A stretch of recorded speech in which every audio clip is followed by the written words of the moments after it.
Revolusi Prancis itu bukan cuma sekedar bab di buku sejarah, ini lebih mirip gempa bumi sosial dan politik yang efeknya terasa sampai sekarang.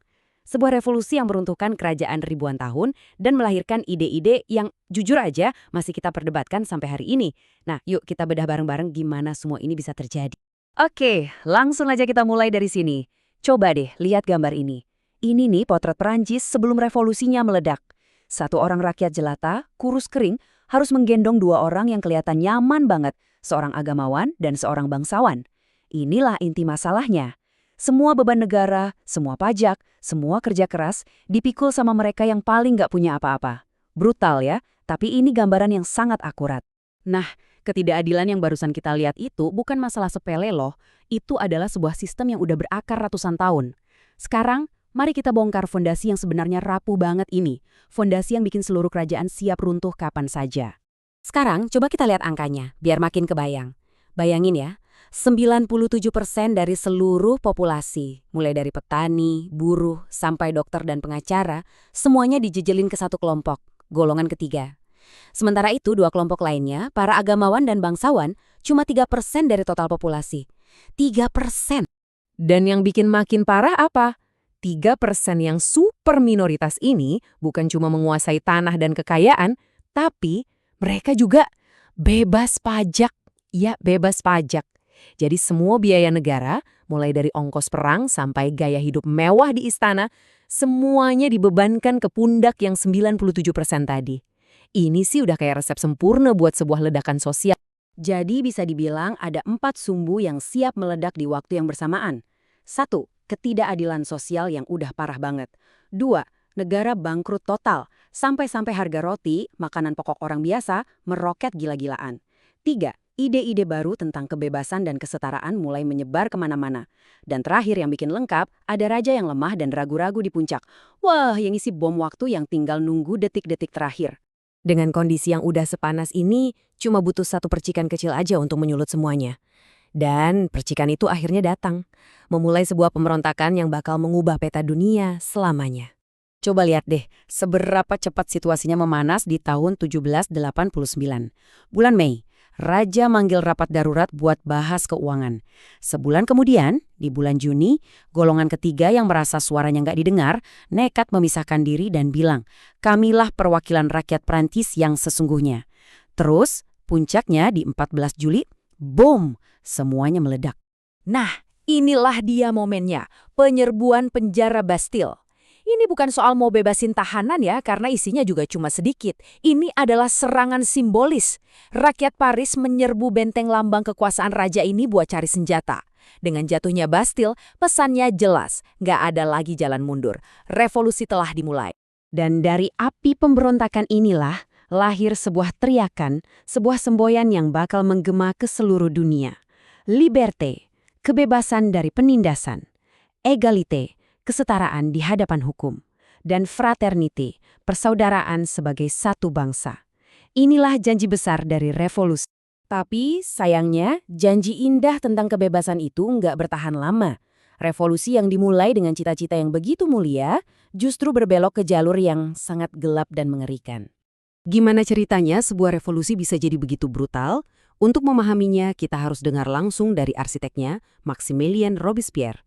Menurut dia, untuk menciptakan sebuah republik kebajikan yang sempurna, semua musuh revolusi harus disingkirkan, tanpa ampun. Jadi, di kepalanya, teror itu adalah bentuk keadilan. Gila kan? Periode inilah yang kita kenal sebagai pemerintahan teror. Prancis jadi negara yang penuh paranoia. Dikelilingi musuh dari luar negeri, mereka mulai berburu musuh di dalam negeri.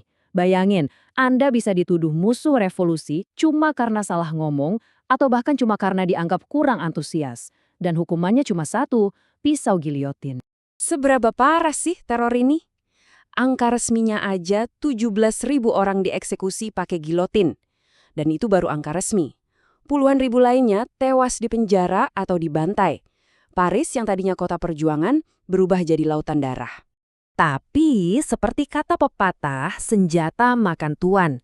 Teror ini akhirnya memakan penciptanya sendiri. Politisi lain yang ketakutan bakal jadi korban selanjutnya akhirnya berbalik melawan Robespierre. Dia ditangkap, dan tanpa pengadilan dikirim ke giotine yang sama yang udah dia pakai buat ribuan orang. Ironis banget, kematiannya jadi akhir dari masa teror. Coba bayangkan, jadi rakyat Perancis waktu itu.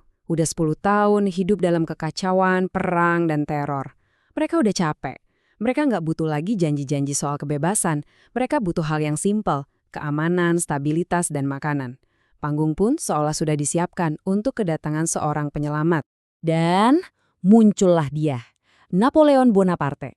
Saat para politisi di Paris sibuk bertengkar dan korupsi, Napoleon justru lagi di luar negeri menang perang di mana-mana. Dia pulang ke Prancis bukan sebagai politisi, tapi sebagai pahlawan. Orang yang menjanjikan satu hal yang paling dirindukan semua orang, ketertiban. Cara dia naik ke puncak kekuasaan itu, wah, cepat dan strategis banget. Pertama, dia bangun citra sebagai pahlawan perang. Terus tahun 1799 dia melakukan kudeta, membubarkan pemerintahan yang korup. Dia jadi konsul pertama, yang intinya sih diktator. Puncaknya, tahun 1804, dia menobatkan dirinya sendiri sebagai kaisar. Dia ambil mahkota dari tangan paus, terus dia pakai sendiri. Pesannya jelas, kekuasaan gue datang dari diri gue sendiri, bukan dari Tuhan atau siapapun. Jadi, ironis banget kan? Revolusi yang dimulai untuk menggulingkan raja malah berakhir dengan seorang kaisar yang jauh lebih berkuasa. Tapi meskipun begitu, api yang dinyalakan di tahun 1789 itu nggak pernah benar-benar padam. Efeknya masih terasa sampai sekarang. Anda mungkin nggak sadar, tapi banyak banget hal di sekitar kita yang akarnya dari sini. Istilah politik sayap kiri dan sayap kanan itu dari posisi duduk di parlemen Prancis. Sistem metrik kayak meter dan kilogram itu juga dari sini. Bahkan ide pemisahan urusan negara dan agama sampai sistem hukum modern kita, semuanya adalah warisan dari era yang penuh gejolak ini. Dan ini yang paling penting buat kita di Indonesia. Dampaknya itu nyambung loh. Ide-ide revolusi ini menginspirasi kaum liberal di Belanda. Kaum liberal inilah yang kemudian mendorong politik etis, yang salah satunya adalah memberikan pendidikan untuk pribumi. Nah, dari sekolah-sekolah inilah lahir para pemikir dan pahlawan nasional kita, yang membaca ide-ide yang sama, kebebasan, kesetaraan, kemerdekaan, dan menggunakannya untuk menyalakan api perjuangan kemerdekaan Indonesia. Pada akhirnya, inilah paradoks terbesar dari revolusi Prancis. Dimulai untuk menghancurkan satu penguasa absolut, tapi malah berakhir dengan menciptakan penguasa absolut yang baru, yang bahkan lebih kuat. Sebuah lingkaran kekacauan yang memakan banyak korban. Tapi di saat yang sama, ide-ide yang lahir dari revolusi ini menyebar dan mengubah dunia. Jadi, pertanyaannya adalah, apakah semua itu sepadan? Mungkin, jawabannya masih terus kita tulis, bahkan sampai detik ini.